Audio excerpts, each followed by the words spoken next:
तो चलिए बच्चों शुरू करते हैं आज की कहानी जिसका नाम है गिलहरी और जादुई तालाब। तो बहुत समय पहले की बात है। एक जंगल में एक बुलबुल नाम की एक गिलहरी रहती थी। वह बहुत चंचल और उछल कूद करती थी। कई बार जंगल के जानवर उसे समझाते थे कि इतनी उछल कूद और शरारत करना ठीक नहीं है, लेकिन वो मानती नहीं थी। उसे तो ये सब करने में बहुत मज़ा आता था। एक दिन बुलबुल एक पेड़ पर उछल कूद कर रही थी। तभी वहाँ भोलू भालू आया। बुलबुल कूदकर उसकी पीठ पर बैठ गई।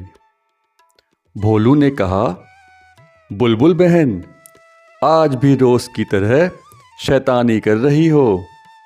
पिछली बार तुम्हारे कारण ही मेरा पैर फिसल गया था और मैं कीचड़ में जा गिरा था। ये सुनकर बुलबुल हंसने लगी और बोली, माफ़ करना भोलू, तुम्हें देखकर तुम्हें छेड़ने का मन करता है, लेकिन मैं वादा करती हूँ आज तुम्हारे साथ मैं कोई भी शरारत नहीं करूँगी। भोलू एक पेड़ के नीचे लेटकर आराम करने लगता है।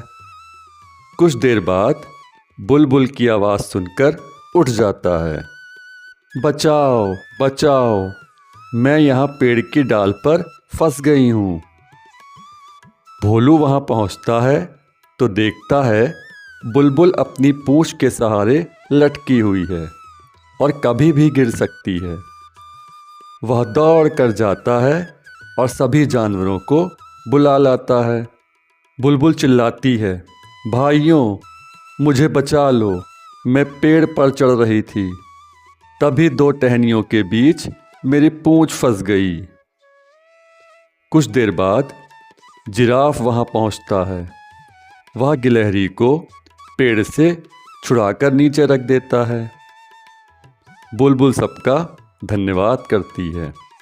भोलू कहता है, देख लिया शरारत करने का नतीजा।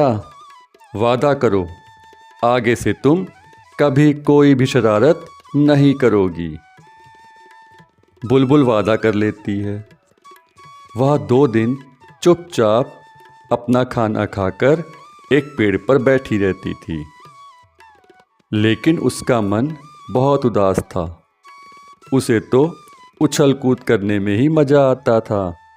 एक दिन वह पेड़ पर बैठी थी, तभी उसने देखा एक चंचल बंदर इस डाल से उस डाल पर कूद रहा था। ये देखकर बुलबुल का मन भी यही सब करने का होने लगा। अगले दिन उसने फैसला किया कि वह जंगल से दूर दूसरे जंगल में जाकर खेला करेगी, जिससे गांव वालों को उसकी शरारत के बारे में पता ही नहीं लगेगा। सुबह होते ही वह सबसे बचती बचाती हुई दूसरे जंगल में पहुंच गई। वहां पहुंचते ही उसे एक बड़ा सा तालाब दिखाई दिया। उसने सोचा, क्यों ना पहले नहा लिया जाए।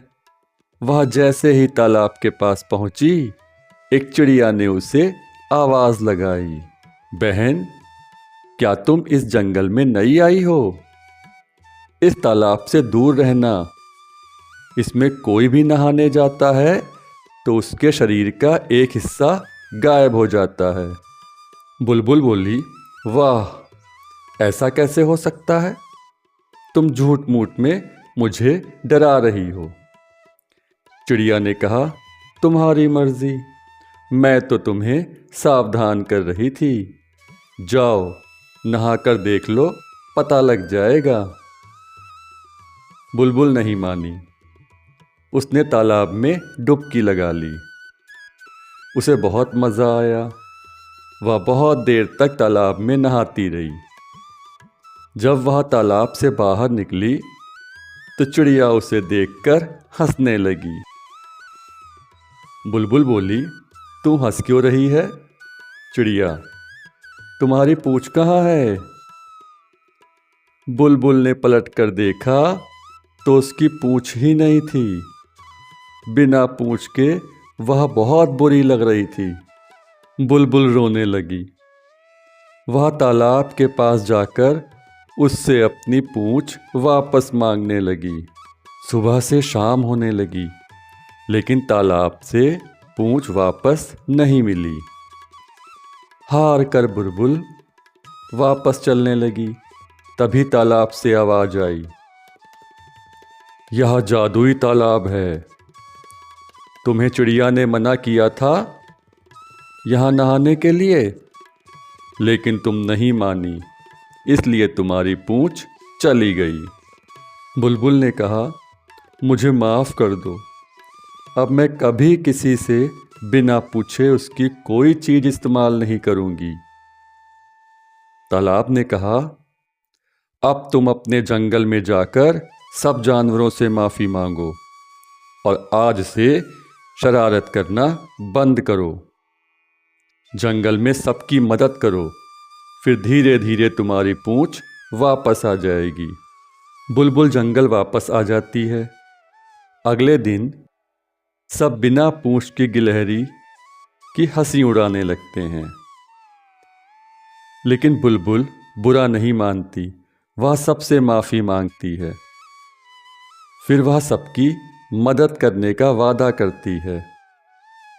वो बरसात में चिड़िया के बच्चों के लिए दाना लाकर देती है। पेड़ से फल तोड़कर नीचे गिराती है, जिससे भोलू भालू उन्हें उठाकर खा सके।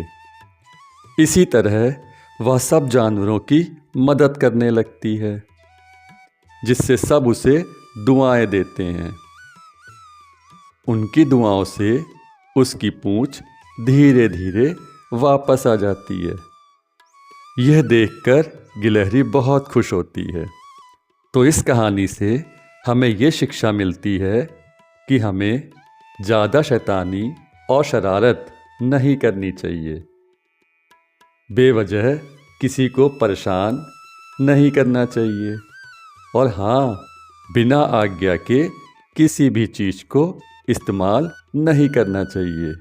तो बच्चों, कैसी लगी आज की ये कहानी? मिलते हैं हम लोग अगली कहानी में। तब तक सभी को नव वर्ष की बहुत बहुत शुभकामनाएं।